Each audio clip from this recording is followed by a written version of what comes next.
I wish I had learned this truth many years ago. Be thankful for the days, good and bad. All right, welcome to another episode of Warrior versus Zombie, and I've got another amazing warrior guest for you today, David Munson, and I'll talk about him in just a second. But first, why are you here? Success is a journey, it's not a destination. As warriors, we all have a history of ups and downs, wins and losses that are all part of making us who we are up to this point, and they provide a foundation for our path forward. We all battle our inner zombie, as well as those zombies in our world. In each episode, I interview warriors who are aspiring leaders from all walks of life: entrepreneurs, artists, health practitioners, business owners, literally any inspired leader that has a story to tell. These warriors have a cause, they have unique value and a vision that goes generations into the future. And today's guest is no exception. David Munson is an awesome warrior. He's founder, owner, financier, and inventor of FOI Group LLC, who helps provide a fresh approach to old problems and expert help with new ones.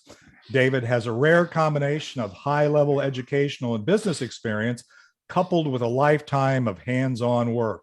His inventions are novel, yet practical real-world solutions to modern-day problems. He puts his money where his mouth is.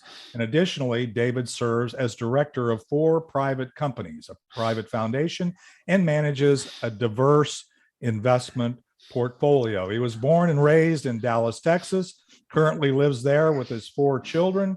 Beyond serving as president of the FOI Group LLC, he has hosted Insights with David, a weekly show with different inspirational guests that talk about how their organizations are working to make the world a better place.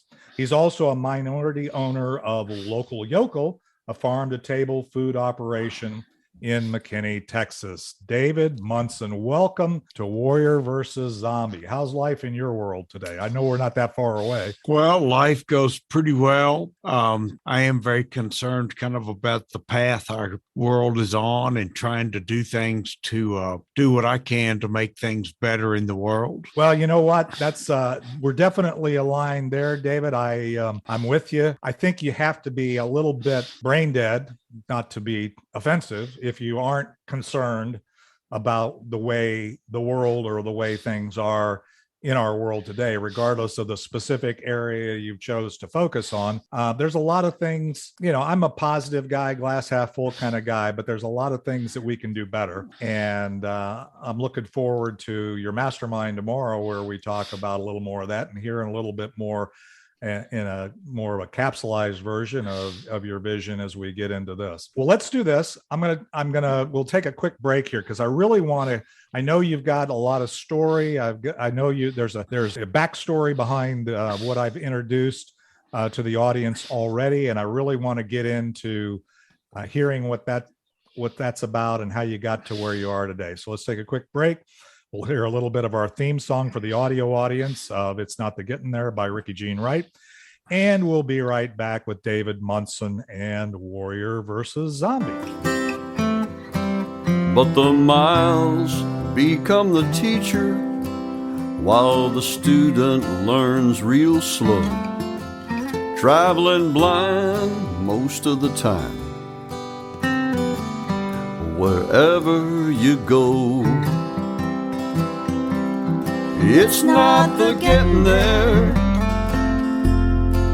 it's the journey every day. It's not a race to see. All right, we are back. And David, I know we didn't get into too much depth, but I love your focus on dealing with some of the challenges that we're faced with. And you and I have interacted before, and I know that you're a creative guy, always thinking outside the box, and I so love that. But tell me, how did you get from where you started, and you get to pick where that is, to where you are today? Well, I've had a very interesting life. I was blessed with the good fortune of coming into a family with a legacy of success. So I haven't started from ground zero, and that's given me freedom from the need to toil for my daily support to be able to do things to learn and grow. And my experience goes back all the way to childhood when my father, in his wisdom, built a big chicken house in our backyard here in Dallas, in the estate area of Dallas. Instead of having country club kids, he had kids raising chickens for their allowance and selling the eggs to the neighbors. So I grew up with an egg culture exposure, even though I'm a city born and raised kid. But we also had a large garden, and my father hired a retired farmer to be the estate manager and gardener. So I interacted with him a lot and kind of learned a real simple, small farmer attitude about things and how important taking care of the land is. And we bought a large ranch when I was 21, and I devoted a lot of energy to that and tried just about everything to make money before realizing that the commodity agriculture market is a treacherous place where most can't make a living. And I think people in the urban areas don't realize how much they take advantage of farmers' love of the land, and how our economic system kind of exploits farmers to provide cheap and abundant food for the cities, whereas the producers on the land don't get a return on their investment and oftentimes have to have outside jobs or other income to kind of support their farming habit. But anyway, that has led me to realize how important the soil is. And through my wide reading, I learned about things like remineralization and the importance of soil nutrients, and tripled my production out at my ranch by adding trace elements to the soil and changing management practices. So all that has led me to this point. My ranch was destroyed in a catastrophic flood in 2015, and I sold it in 2017, but I continued my love for the land and started my latest passion, which is communicating and writing. And I've now written and published a book, Get Real, a Positive Solution to Climate Change, that I think is perhaps one of my most important things I've done to have a radically different program. So had a very interesting life that's given me a unique perspective with a very wide range of reading books that aren't mass market. And with an inquiring mind, I've developed a lot of ideas. And as you said, I have the invention company, and came up with some new inventions in the process of writing the book that can be game changers for our society. So that's a little about me. Well, that's a lot about you. And you said a few things there that I know will be real interesting to our audience. One is I love the focus on the land. I think we often don't think about the impact and what's really required to get what we buy in the grocery store. I think especially today's generation, we just kind of think, we show up and go to Walmart or whatever, and we get the thing. But the fact is, there's a whole entrepreneurial chain that starts with the person trying to raise, whether it's cattle or crops, on the land and make that work and make that sustainable. And I think that a lot of people miss that. I don't think that kids are really educated on what kind of things go. I mean, even into the supply chain, what it takes to get product to you.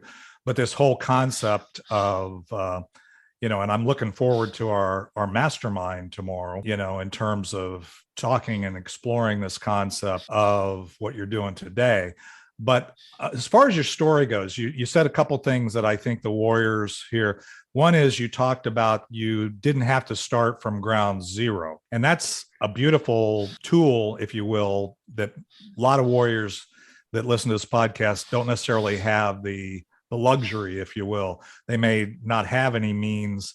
And I did a talk about the miracle of margin, right? And how that if you have some space to be creative, there's a miracle that can happen there. And you're kind of like, I see your mindset kind of like Peter Thiel's. If you've read Peter Thiel's book, 0 to 1, you're in that mindset of doing something that's disruptive or creative. And I so love that. And I so love warriors who aren't afraid or have courage, because sometimes you don't have the margin to branch out into those kinds of things. But one of the things the warriors that are listening to this podcast, they always want to understand is what kind, other than the challenge. I heard one zombie, and that is that people don't understand what the farmer's going through. And that's kind of where you started. What other kind of zombies have you encountered along the way? And zombies being a metaphor for challenges, if you will, either in your own mind or in the world around you. What have you encountered? Well, I think that if you've tried a lot of things and done a lot of things, people can think they can focus on the failures instead of the good things you've done and the progress you've made. And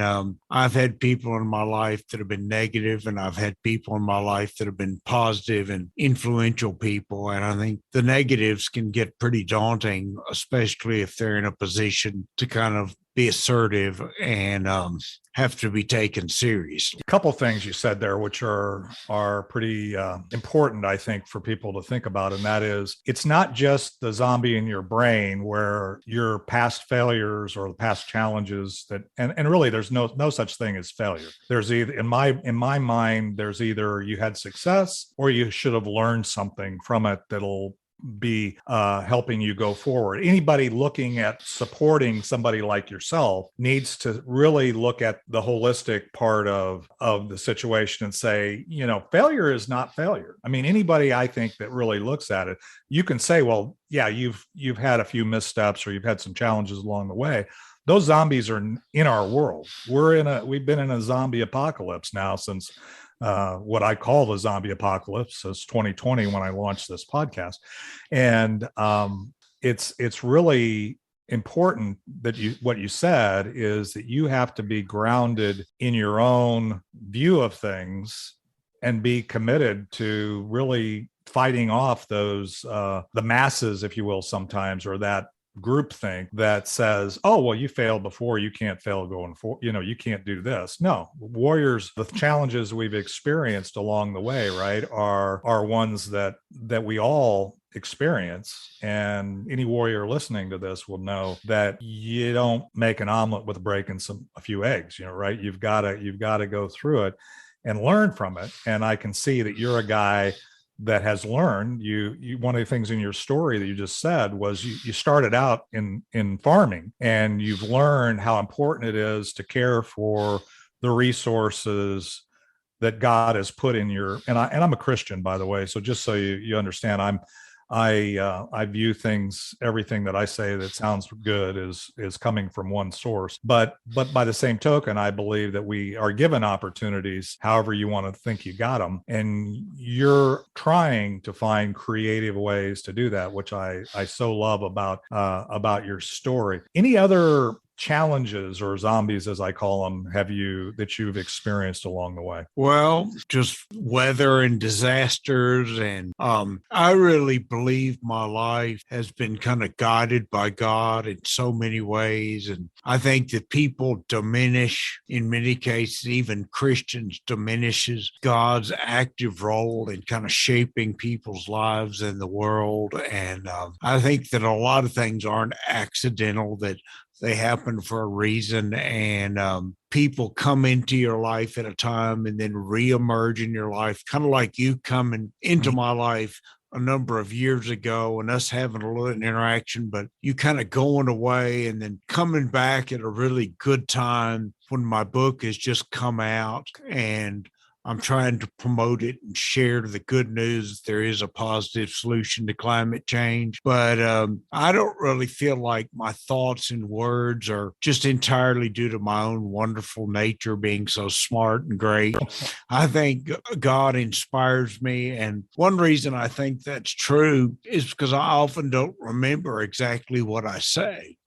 and but I can speak. And then when I listen to a recording of it later, I go, wow, that was pretty good stuff. So anyway, I feel called to a prophetic ministry to preach repentance at this point in my life. I think God has delayed this ministry till my kids were grown and I had some independence. And I'd also lived a nice, very comfortable life for the bulk of my life, because I know this may sound somewhat morbid, but society has a way of really punishing prophetic people that proclaim a different way of doing things. Mm-hmm.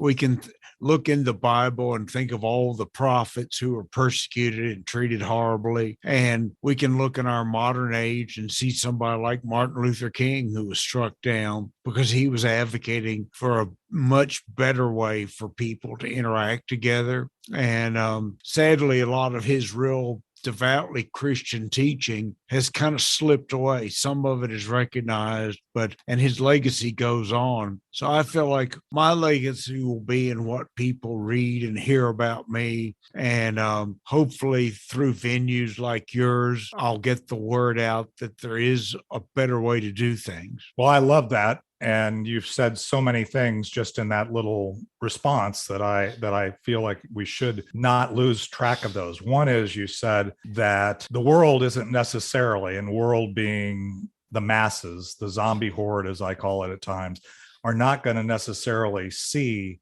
your creative vision. They're not necessarily going to be there. But again, you've moved forward with those things, and they don't always necessarily value. You called it the prophet, but the reality of it is, I think when Steve Jobs or any of the people that have really offered things up in our, Elon Musk, anybody that we would identify as, hey, a creative influence that has maybe offered up something that we hadn't experienced before. If they were truly telling their story, they would say probably the preponderance of people that they are running their idea by or have some exposure to it are probably going, that won't work. Why? Because it's not working today. But that's the brilliance of people like yourself, right? That's what I see, as you give us a different angle on the beach ball that maybe is a color we've never seen. And I think it behooves each and every one of us to engage our frontal lobe and, not just kind of go along with the crowd, right? We all need to look at that. And I think that's an important message in today's environment. So I love that. So any other challenges or anything before I know you want to get into talking about what you're doing today, and I think it's extremely important, but any other things that you feel you've overcome along the road that we should be aware of? Gosh, well, it's been an interesting path. And have there been challenges? Yeah, there's a lot of challenges. And I feel like what I'm working on now, relies on other people being supportive and reaching out to me. But God has given me some incredible ideas, and in my invention company, we're working on a real exciting new way to strengthen fast twitch muscles or quick response muscles. So we're excited about that. So I'm a multitasker, working on several fronts, working on that and working on this climate book and climate program. I really feel that I'm on a vital task, that if we don't make success changing our ways, that we're on a very dark future, not in the ways people think of, but things that people aren't really registering as big problems. Including debt, soil erosion, the rise of mental illness, the fact that our government is totally unsustainable, and that we're seeing the deserts grow and fertile land shrink as soil erosion and paving it over happen. So there's a lot of things that I think about and am advocating for that I hope to have influence on. So I hope your audience will stay tuned to the whole show and go to my website and buy my book and learn a whole lot more than we can talk about in this short show. Yeah, well, that you've said a lot there. First of all, I want to say that I really appreciate you and your view of things. I think there's a number of us, and I don't think you look at it in a simplistic way. You look at things in a sustainable way and in a way that says, let's do things that make sense. I think, unfortunately, when you talk about the challenges that all the warriors that are listening to this podcast experience, we're very much a reactive and people looking for a silver bullet, right? They're looking for one thing to do. And I mean, there are a lot of great ideas, but all of the things that all the components you just rattled through there, government, financial, social stability, all of these things, right? They're all part of the equation. And we have to look at things in a holistic kind of way. And that can be overwhelming for warriors. You can say, I can't, I don't, what are the unintended consequences? What, if I want to go this way, what does it look like? And hence, your discussion around, global warming and or global climate change, I guess, is the proper term. I mean, I've been around long enough that it kind of, we just keep it rebranding and coming up with different terms to make it more controllable or palatable. But anyway, well, let's do this. I think we're really to where we can talk about, or we should talk about exactly what you're doing today. I kind of have an understanding of your journey up to this point. And so let's take another quick break for the audio audience here, a little more of Ricky Jean Wright, and we'll be right back with David Munson and Warrior versus Zombie. It's not a race to see how many people know your name. One day you realize time was worth more than the gold. It's not the getting there. When you get there, you'll know. Funny how wisdom and you. All right, we are back. And David, I'm really excited to hear about your current focus and your vision. I know it's a passion that you have, this book that you're writing and those kinds of things. So first of all, I think it's kind of evident, but let's be clear. Why are you doing what you're doing now? And then what kind of unique value do you see yourself? I can see that as well.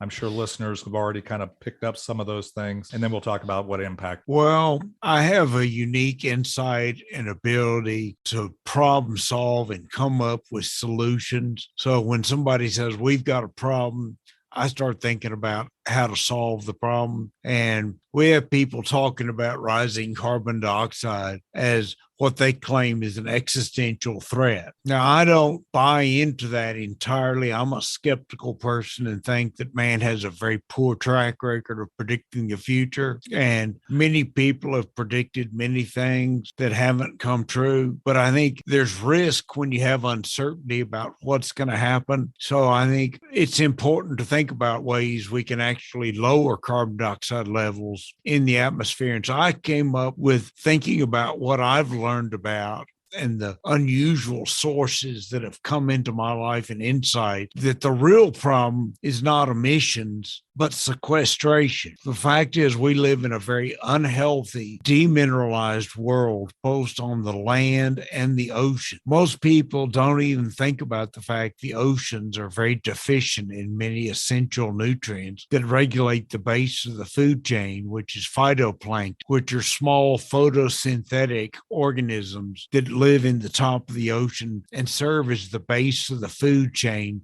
for all life in ocean. All life on Earth is powered by the sun, indirectly or direct. Plants use the sun directly. Animals eat plants or eat animals that eat plants. So we all rely on the sun for our essential life. And life in the ocean, likewise, would be gone without the phytoplankton converting sunlight into food that feeds the next chain in the ladder of life on up to whales and dolphins and kind of the apex animals in the ocean. So when I hear people talk about, gosh, we got to do something about climate change, I think, okay, that may be a problem. But there's a bigger problem, and that is diminished photosynthesis being unable to adequately support a growing population of people. Mm-hmm. So we need to increase photosynthesis. And the way to do that is to add minerals to the soil and oceans to boost it, because currently photosynthesis is limited by nutrients not by carbon dioxide. If all the nutrients are present, then carbon dioxide becomes the limiting nutrient. And in this climate discussion, nobody talks about, they talk about carbon dioxide as a pollutant. Nobody talks about how the tiny percentage of carbon dioxide is essential for photosynthesis. So if you lower carbon dioxide levels and all the other nutrients are present, you're going to limit plant growth. If you increase it like they do in greenhouses, you can sharply boost plant growth if you add all the nutrients the plant needs. So my experience as a farmer, my learning about alternative viewpoints, I read the conventional magazines and literature, but I also read literature from holistic and organic and regenerative and all these other buzzwords that people say and don't really think about what they mean. But I'm an engineer, and engineers are trained to look at systems. You put a box around something and say, here's an input that goes in, here's an output that goes out. This mechanism does this thing inside this box. If we look at the earth, the box is around the entire earth because it's interactive. Things happen in the tropics that influence the poles. So we have an overall system. Heat is coming in, sunlight is coming in, heat is radiating out to space, and we have nutrients in the soil and in the ocean that are being depleted. So my theme really is that we need to remineralize the earth and change agricultural practices to nurture it. We need to fight deserts instead of saying, oh, deserts are inevitable. We need to realize that man's had a negative influence on the earth. Many of the world's deserts have been created by man's agricultural and land management practices. We fail to realize that during man's era, the massive rainforest that was once where the Sahara Desert is now disappeared, possibly due to man cutting it down. Nobody knows what happened in the era before any writing occurred or any noticeable writing occurred, before things were carved on stone tablets that survived. But there's evidence of civilizations out in the Sahara Desert. But if you were a wood-based culture, you wouldn't leave any stone pyramids or temples or things. You would have built everything out of wood, like the amazing temple that Solomon built in the Old Testament. I believe that actually was built out of massive trees that existed in the Middle East that no longer exist. But what if there was a huge civilization in Africa where the Sahara Desert is that lived on trees and just cut down trees mercilessly, thinking they'd last forever, and instead they destroyed the rainforest cycle of the trees creating their own rain and dried up the biggest river on earth, which was out in the Sahara Desert. So I'm worried that we're going to do the same thing with the Amazon rainforest, disrupting its incredible system of regenerative rain and allowing a massive amount of plants to do photosynthesis on soil that's very depleted, where if you remove the trees and destroy that cycle, it quickly becomes a very sterile landscape. So that's some of what I think about. I think holistically, and I think we need to change our ways. We need to repent to say we're going to start treating the earth with respect. We're going to start investing in it. We're going to start going from depleting resources such as groundwater and soil minerals to rebuilding them or using them at a sustainable level, even if it means changes in the way we do things, which it will. Yeah, and I think that it's very clear as to what you're worried about. So, and I would agree that I think the key to one of the things you use, and I think we overuse this in society, is it's sustainability. But the key is that it starts with the fundamental elements of what we're doing, and it's not just, one of the things I heard you say is it's not just looking at the byproduct of plant life and carbon dioxide or whatever. It's looking at the minerals and the content in both in the ocean and the soil that are required to create that ecosystem that sustains itself to some degree. The thing that I really find fascinating is that you are thinking about these things, and you're not just saying, oh, nothing I can do about it, or you're not looking to somebody else to solve the problem, but you're actually processing that in your mind and thinking of creative ways. And that's one of the things I love about you. But let me ask you this: what, if anything were possible, and by the way, I believe everything is possible. So I don't believe there's a only limitation to what we can imagine. What kind of impact would you hope to have from your book and the things that you're applying your energy to at this point? Well, the listeners can go to getrealalliance.org and learn more than we can talk about in this short show, and have access to buy the book online. And, we're going to give several pages of information during our podcast, I estimate, from reading my book out loud for the audio book that'll be out hopefully in September. Okay. But, it's amazing how long it takes to get through a page of text. Yeah, I have that same problem with. Anyway, so the book Get Real, a positive solution to climate change, is available at www.getrealalliance.org. And I strongly encourage all your listeners to go to the website and hopefully buy the book. I feel like if we do what I'm talking about, if we remineralize the oceans and land, especially the land, we can actually make the world carbon negative pretty quickly while we still use oil and gas for a long time, because it's essential to modern life. And people that advocate phasing out fossil fuel or, trying to be net zero emissions really don't do anything to safely lower carbon dioxide levels. They just slow the rise, because natural decline, dying forests and forest fires and other things are causing the carbon dioxide level to rise. So we need to increase photosynthesis dramatically with remineralization. And I lay that program out in the book, talk about a lot of other things, talk about changes we can make to the way we do things. I think the current focus on solar photovoltaic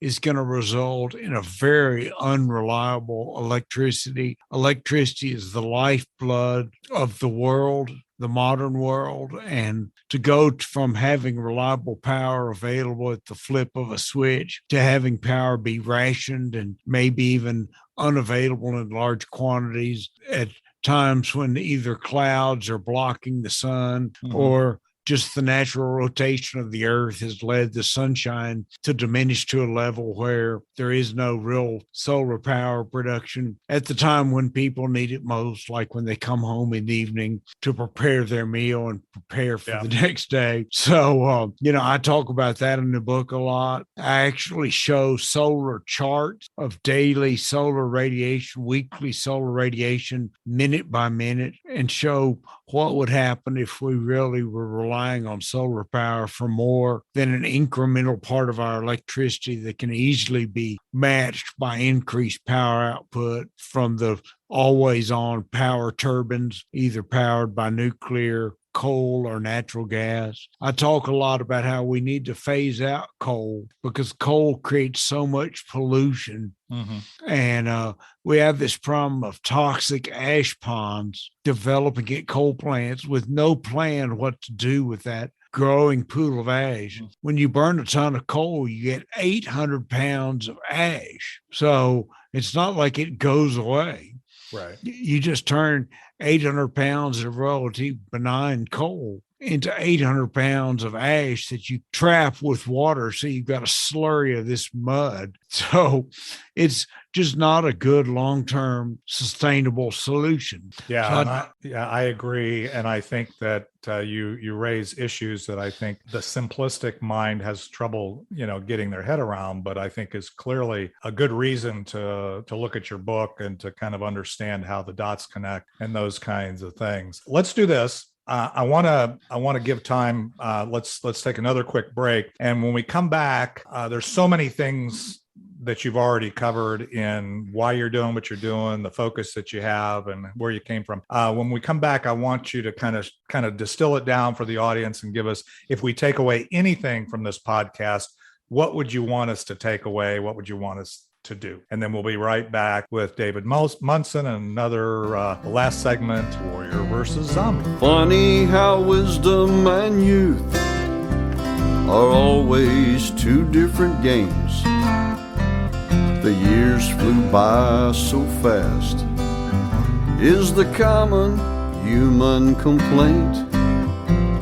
The memories in our minds turn to diamonds in our soul, and by the grace of God, on down the road we go. So it's the discussion that we're having here for the Warriors. It can seem, I love the fact that there's people like you, David, that are actually trying to get their head around this and come up with an answer, because I think there's a lot of people out here that get polarized on one side or another, or they see something and say, oh yeah, that's the answer. And what I like about this discussion is you kind of have it bouncing around in your brain, and you've connected the dots and you've come up with some things. So if we take away anything from this podcast, from this short discussion, what would you want us to take away? I would want you to take away that there are positive solutions to resolve many of the looming problems, so that man has a future and people can be confident that they don't need to live a life for today, assuming that tomorrow they're going to die, but they need to live for posterity. They need to live for grandkids and great grandkids, and think sustainably, and support organizations like the Get Real Alliance. And even more so, given my remineralization focus, there's a fabulous charity called Remineralize the Earth, remineralize.org, that desperately needs more supporters and more followers. If I am successful, I will gauge my success on how big Remineralize the Earth gets. I want it to be the biggest charity on earth, because I believe the solutions to man's problems are to love our neighbors ourselves, which means to do private charity, not government, not using a gun to tell people you have to do this or I'll shoot you, but say, I love my neighbor, so I'm going to give to this cause. I'm going to make a difference in the world. I'm calling for a very different way of solving social and environmental problems, focusing on private initiative and private effort. I don't know if I'm going to be successful. You know, a good friend of mine gave me this wonderful short prayer: Lord, if it's your will, bless me. If it's not, block me. So I don't know whether I'm going to be successful. It's just, if it's God's will, I think amazing things can happen. I think we can have a transformation of the American spirit back to the noble things expressed in the Declaration of Independence, God-given rights and God-given obligations, and that we need to obey God's rule to love our neighbors ourselves, which means not letting things like homelessness and mental illness and environmental degradation that endangers future generations to happen, that we need to all strive to make the world a better place and not be defeated and selfish and self-centered, but to be focused on others. So that's really my focus. You know, I'm very prosperous. I'm very affluent, and I could just sit back on my laurels and go on long vacations and not do things like talk to 1,000 people at the Rotary International Convention about my program, one by one too, not to an audience of 1,000. But anyway, I'm out there pounding the bricks, trying to make the world a better place, trying to spread the word about my program and boost my book from barely heard of, not heard of by most, to being a book that is a national bestseller that really has a big influence. So your listeners can be a big help. You know, the first thing they can do is buy the book and sign up for our newsletter at getrealalliance.org. They can support the charities I talk about in the book. There's a wonderful charity working to save the oceans that needs to grow dramatically that you can read about in the book. There's so much content in the book then I really do it a disservice to say you can learn what you need to know by listening to me talk for 10 or 15 minutes, when the truth is it took me 15 hours to dictate the book. So that's how incredible the power of the written word is. Mm-hmm. There can be such incredible detail that can never be expressed verbally because it just takes too long. But I've given the basics. It's remineralization, changing the way we manage this land and the oceans, saving the forests where we basically stop forest fires from occurring by removing dead wood from the forest and managing them and remineralizing the forest so the trees are dynamic and growing at a much higher rate. Dead trees burn, trees under stress burn, healthy trees don't burn. It's like trying to light a wet bowl of cereal on fire. You just can't do it. A healthy green tree doesn't burn unless it's surrounded with dead wood and lots of fuel on the forest floor. But I hope people have learned a lot from this talk and are intrigued and want to go to getroalliance.org and study more. And there's a ton of content. I can't say enough that, my book has been a 2-year effort, doing lots of research and lots of digging, and relies on a lifetime of experience and God's inspiration that's come to me that now is the time for a real change in the way we do things. So hoping to take on a lot of other issues with Get Road Alliance over time. But I started with this climate issue because there is talk about actually destroying our modern way of life in the name of doing something about climate change. And people fail to realize how fastly civilizations can fail if their essential infrastructure is cut out from under them. And fossil fuel right now is essential infrastructure that's vital for us to live. Our food wouldn't get to us without it. The food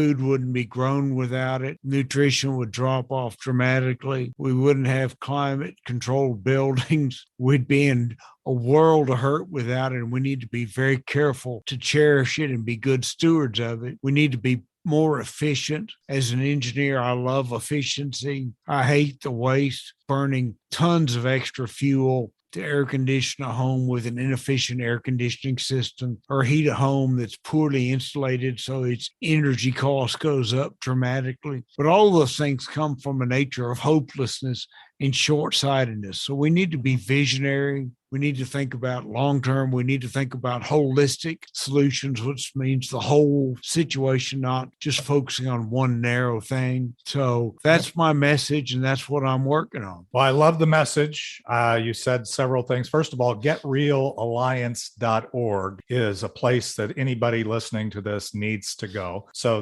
you answered my second question already. The other thing I would say in terms of takeaways from this is, one is we need to realize that we're all in this together, that life is a team sport.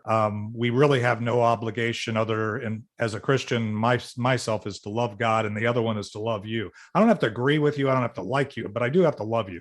And so we need to do things that we can benefit each other. We need to have not a fatalistic view of the world, but in fact, or a nihilistic view of the world, but in fact realize that there is things that we can do positively without destroying what we have today. And the unintended consequences of many things that we see happening today, as you've pointed out, and probably will in detail in your book, are things that we need to really think about as we figure out the root of actually doing things that are meaningful and sustainable for the long term. This is an infinite game, hopefully, we're playing here. In fact, as a Christian, I know it's an infinite game I'm playing.